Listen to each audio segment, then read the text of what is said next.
But here comes the top 20, which I think are great. These 20 albums are fucking great. Starting off with Uncommon Nasus, Written at Night. Black like garbage bags in the night, dark corners of light, glimmers in and out of sleep on the way home.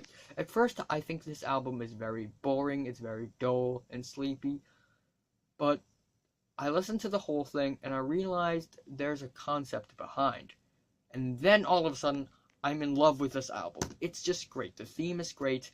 This album is very cloudy, very moody, grim, dark, and kind of hopeless and desperate. Because this album overall is completely produced by Uncommon Nasus, and it explores themes of paranoia and isolation and abandonment and hopelessness. And track by track, this album gives us these very dark and cheeky and tricky tunes that are hard to grasp onto. And this is also one of the most challenging albums to listen to because it sounds very moody. It's very obscured. And it is the artistic peak of hip-hop this year. Uncommon Nasus, Open Mike Eagle, Billy Woods, K.R.I.T, they also put out some of the most artistic and engaging albums of the year. And this is a very good example of a personal, of a moody and dark and interesting album. The theme of the album is also very interesting. It's written at night, and there's 1 a.m., it's 1 a.m., it's 2 a.m., it's 3 a.m., it's 4 a.m., and the album ending. It's so moody. It's exactly the feeling I get when I sleep overnight at an airport and I wake up in 5 a.m. and everything's still dark and everything's so gloomy, so confusing. This is the album. If you want to be moody, if you want to have some feelings, listen to this album. Number 19 would be Oxbow's Thin Black Duke.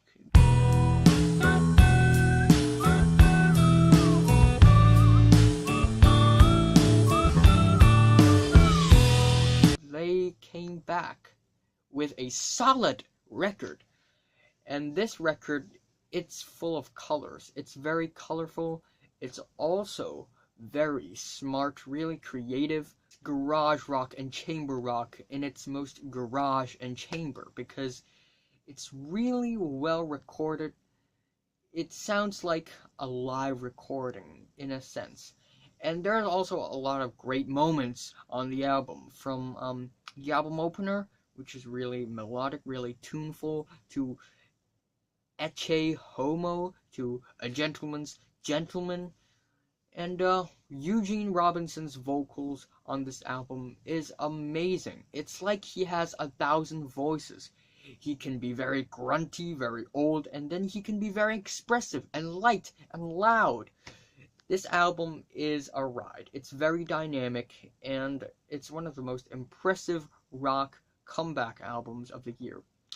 Number 18 would be Joey Badass's All-American Badass. Sorry, America, but I will not be your soldier. Obama just wasn't enough, I need some more closure. And Donald Trump is not equipped to take this country over. Let's face facts, cuz we know what's the real motives. Joey Badass does not disappoint. From his role in Mr. Robot to here, he has done a lot on this year. And on this album, there's a lot of great and catchy tunes on the album, and Joey Badass doesn't appear to be a very competitive, very aggressive rapper, and he also doesn't follow the mainstream, the mumble rap, the trap-inspired route. He does his own thing, and he sounds very like Tupac on this album, honestly. And this album, it's full of joyful, it's full of elated and optimistic moments.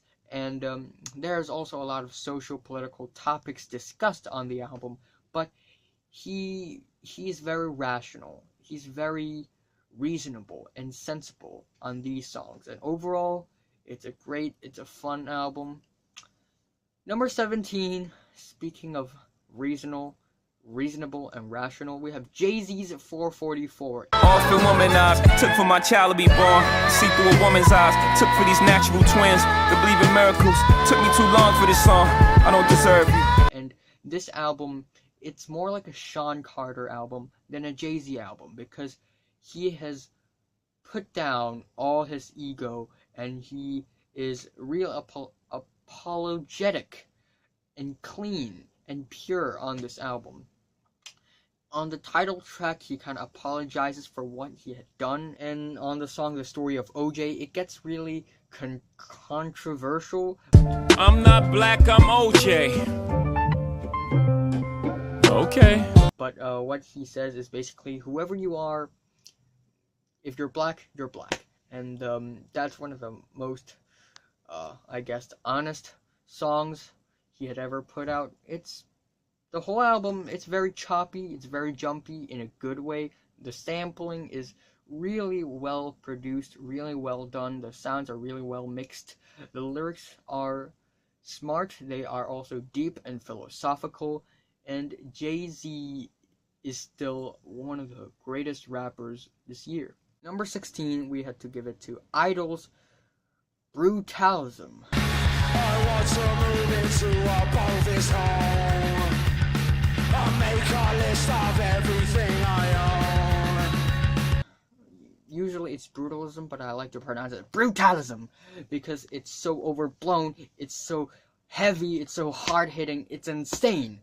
And it's not like thrash metal or anything, it's purely post-punk alt-rock, and it hits hard. There's a lot of catchy tunes on the album, and those catchy tunes, it becomes very electrifying, really enraged and angry on the album. And the vocals and the drumming, they are ecstatic. The drums are really well kept, really well performed and played, and the vocals are very overblown and nasty, and it makes the album sound so angry, so protesting.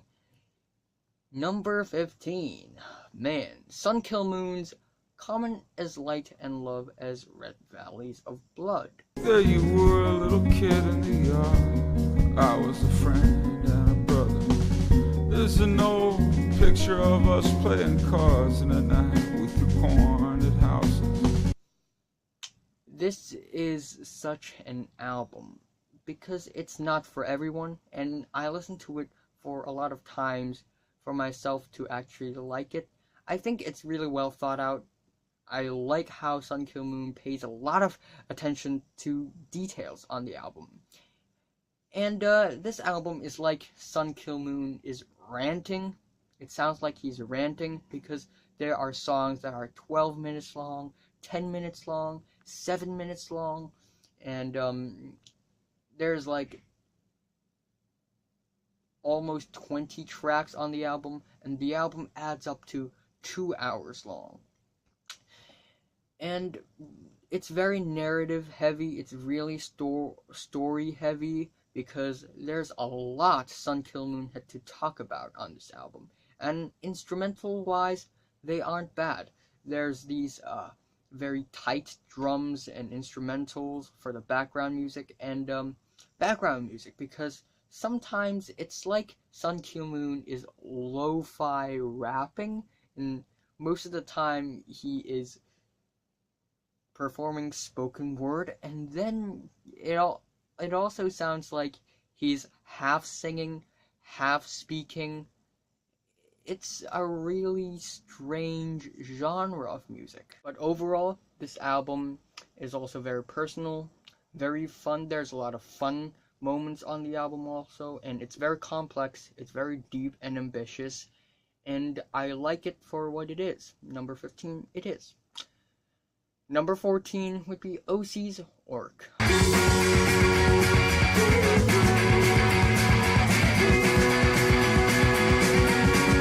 I've also done a mini album review on this album, so I don't have to say too much about this album.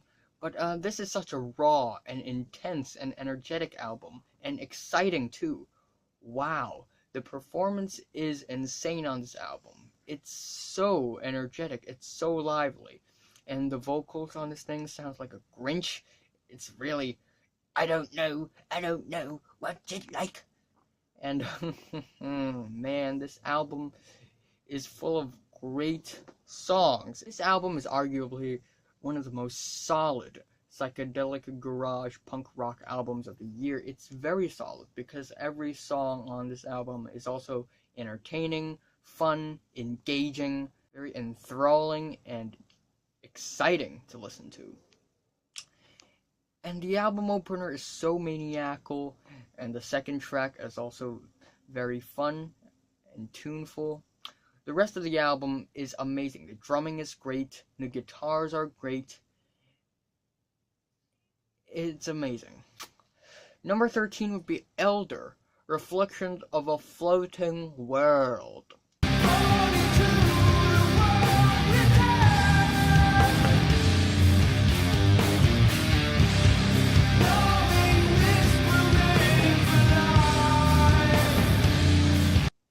I am a great progressive rock fan.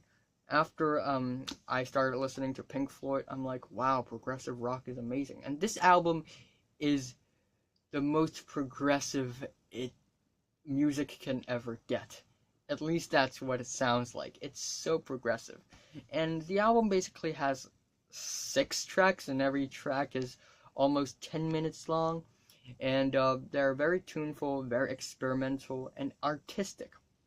And it sounds like it's going to another world, another dimension, because it's full of ups and downs, full of passages leading to each other, and it's also very tuneful, very well thought out. The performance is great. It's very expressive. It's very youthful also, and I really like the Pink Floyd influences on this album, which makes the sounds more bitter but lively in a dreamy way. It's hard to describe this album, but it's simply artistic. Number 12 would be Tyler, the Creator's Flower Boy. Call me sometime. 911. Call me sometime. And Tyler, the Creator suddenly became really good because he had owned his musical talents on this album, and this album is full of catchy songs. Boredom, 911, Who Dat Boy, and I Ain't Got Time, and Potholes, watch out for the potholes. The features on this album is great. A lot of mediocre artists are featured, but the way they are featured on this album is actually great, and it's hilarious. It's a funny album because of all the jokes on the album, but that's actually a good thing, and it's musically amazing. Find some time, And lyrically, it's also amazing. It could be a bit better, but overall this album is solid. It's very dreamy and psychedelic, and it shows the most humane side of Tyler, the Creator. Number 11 is Shu Shu's Forget.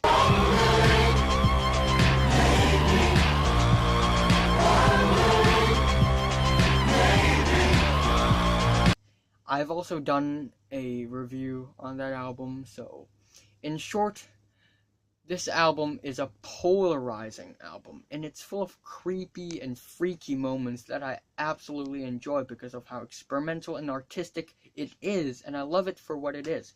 And this album, the central concept of the album is actually underage prostitution, and it's actually incredibly miserable, incredibly tragic, and now that I know about the concept of the album, the song Petit hits me even harder, and the album ending is so monumental. It's so dark and chilling and so final.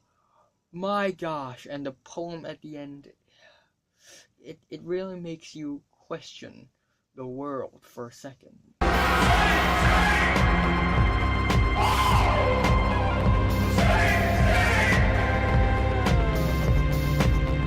And the album, very polarizing, really artistic, really mind-bending, really mind-boggling. There's a lot of catchy songs on the album too, so. Number 10, Fleet Foxes' Crack Up. Light into the night, song remains. That's right, guys. I am a big fan of Fleet Foxes after I listened to their Helplessness Blues, which is, in my opinion, the best album of 2011. Fight me! But Crack Up, Fleet Foxes continue to deliver some of the most lively, some of the most beautiful and gorgeous folk songs of the year of the band. And this album, it's not as focused and as driving as Helplessness Blues and their self-titled album, but it also makes the album sound dreamier, more natural, and livelier. It's very vague and airy and spacious at times, which makes the album even more artistic. I was a child in the ivy then. I never knew you knew me. Not like you knew me. And the album experiments and explores even more with different instruments, with different song structures. Robin Pecknold is even more of a genius on this album. And there's a lot of really powerful and emotional songs and tunes on the album. 3rd of May, Odaiga Hera, it's such a good song. It's my favorite of the year. And songs like the album opener, Fool's Errand, On Another Ocean, Mayark's Stappa, they're all very otherworldly, they're all very lively, they're all very expressive and tuneful. They are stargazing and galactic. One of the most gorgeous folk albums of the year. Number 9, King Gizzard and the Lizard Wizards, Flying Microtonal Banana.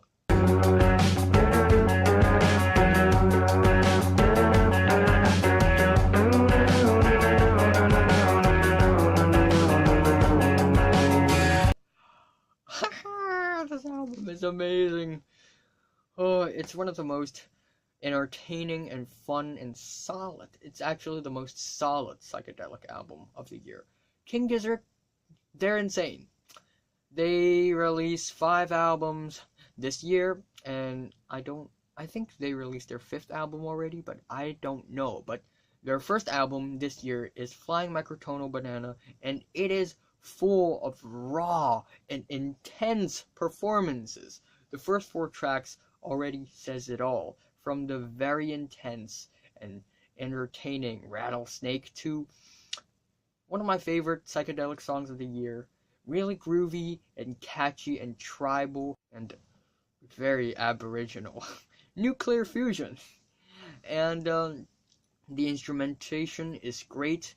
I like how they use microtonal instruments on this album. It doesn't make too much of a difference, but it also adds a more spicy flavor to this album. And wow, it's packed with catchy tunes, Melting, Open Waters, and the very reasonable Billabong Valley. That sounds absolutely great. It's very deserty, it's very country infused, and Sleep Drifter is also one of the most danceable psychedelic lullabies this year. Number 8, I absolutely love Algiers, The Underside of Power.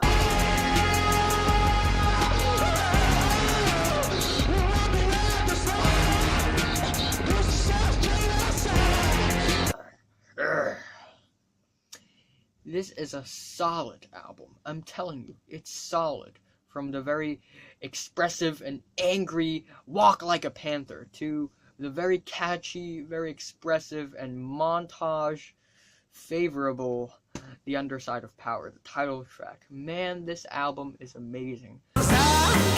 in the underside of power. Yeah, it's a game that can't go on. There's a lot of groovy and danceable moments on the album, including the album ending. Very jazzy, very quick-paced, and Death March, which is also very drony. And the lyrics are really well written, the concept is really good.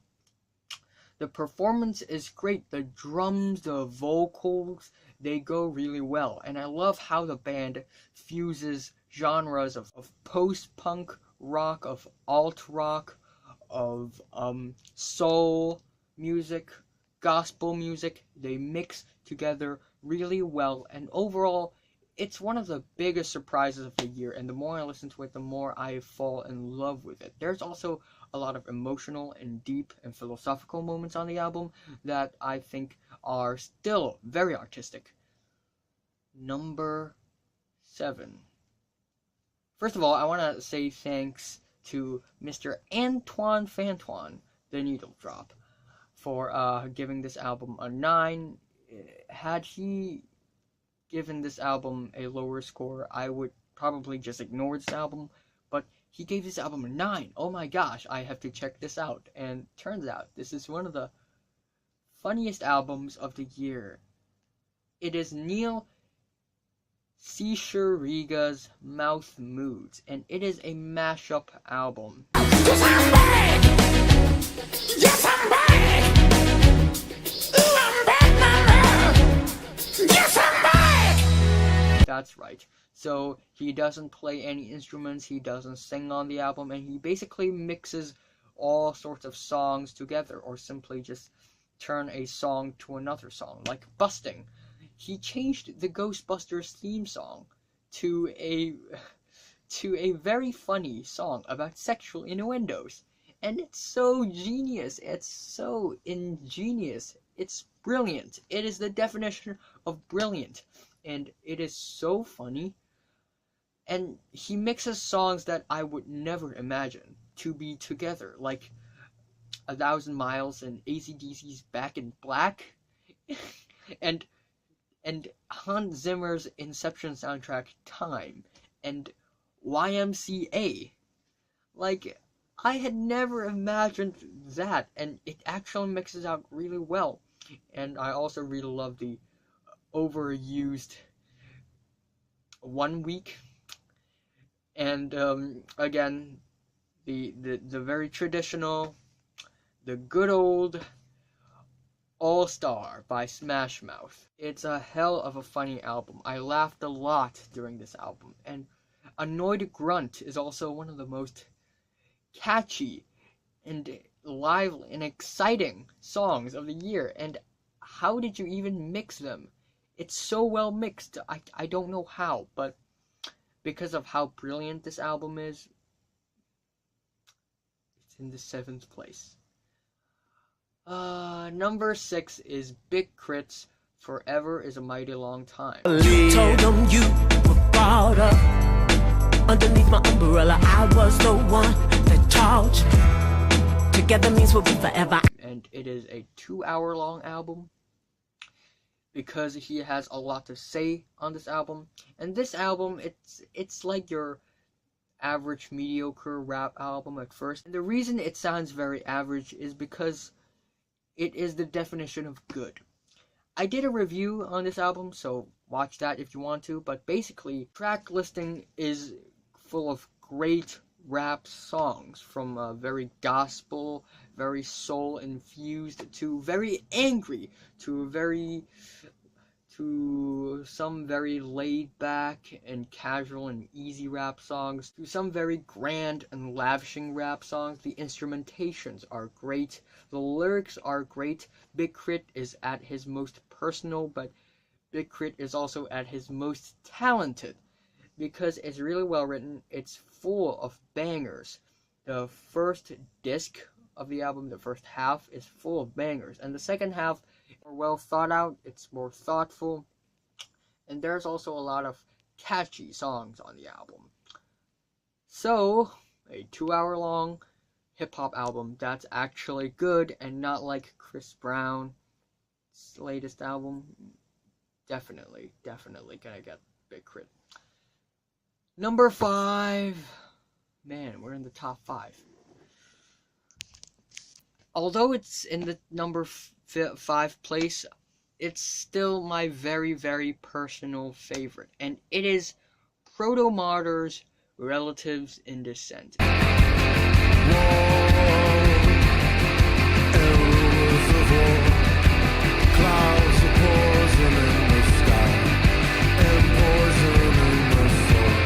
It's very gloomy and cloudy and muddy. It's very dark and grim. This album, it's full of great songs. There's a couple of forgettable songs, but overall, every song is great. Every.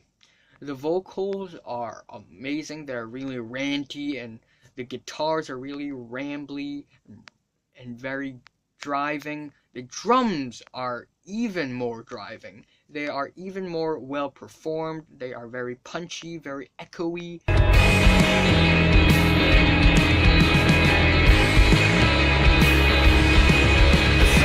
And most of the songs are catchy and fun in a very moody and dark way.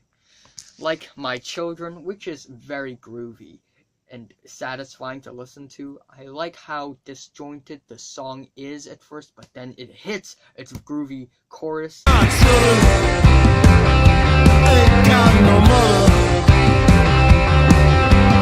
Don't Go to Nasus is very expressive, really summery and warm. The album opener is crushing. It's moody, but it's also really lively and expressive. Windsor Hum has one of the best drumming I've listened to in the year, and the guitars at the end, the guitar embellishments at the end is amazing. And the ending of a lot of songs are also amazing, including Here's the Thing. And the album ending is so dark, it's so chilling. It sounds like a zombie crippling through an abandoned city, and then the ending hits you, and it's so overwhelming. It's powerful, but in a very hopeless and hollow and empty kind of way. I've never expected an album to be that groovy and fatherly and sensible, but dark and industrial and grim at the same time. I love this album because it's really relatable musically. Not that I'm a really dark and hollow and bad person, but I really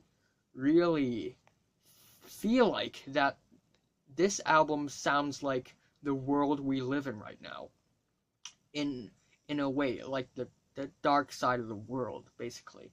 So this album really captures a lot of negative emotions. Number 4, Brockhampton's Saturation 1, 2, and 3. What's all the rules for breakfast today? What's all the words I'm forbidden to say? I need to let my hair down and grow up like a real ass bitch. That's right. And I'm really glad that they don't put out all of these songs at the same time, but they put out in a trilogy, and it is a really well-written, well-thought-out trilogy. And how on earth do they manage to put out that much good songs in a short period of time? The first album, Saturation 1, is amazing. I did a review on it. There's a lot of bangers on the album. Saturation 2 is more slower, it's a little bit more moodier, but it's also very colorful and exciting. And Saturation 3 is epic. It's epic. And Boogie is an amazing song. I also like Swamp, very laid back, really fun, which is in the second album. And there's also a lot of poppy and experimental rap songs that actually ended up really great. And it goes more than rap. Of course, it's really catchy and colorful, but there's also some heartfelt, some emotional and personal moments on the album. And Brockhampton, every member did an amazing performance on the album.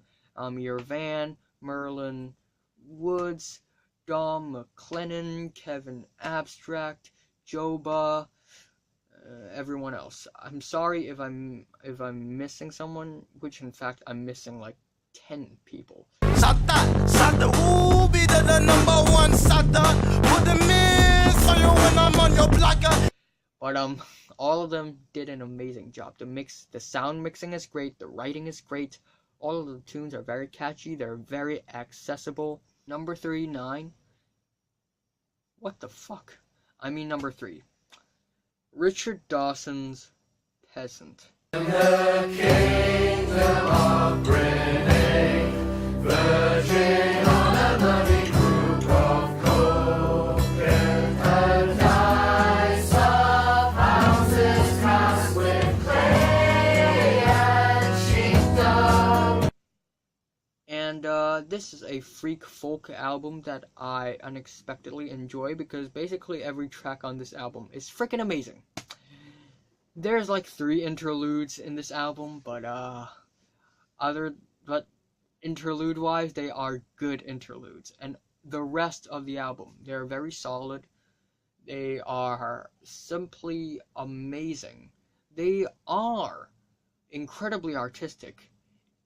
And artistic as in medieval kind of artistic, because this album sounds really medieval. It's so raw, it's so simple, it sounds like a live documentation, and the lyrics, they are fantastic, because a lot of the vocabularies used in the lyrics are medieval English, and it's genius, it's brilliant. And the instrumentals, the music, the melodies, they are very fantasizing. And this album sounds really medieval. And not late medieval. Not middle medieval. It's early medieval. And that's what I really love about this album. Because it's so early, it's so old.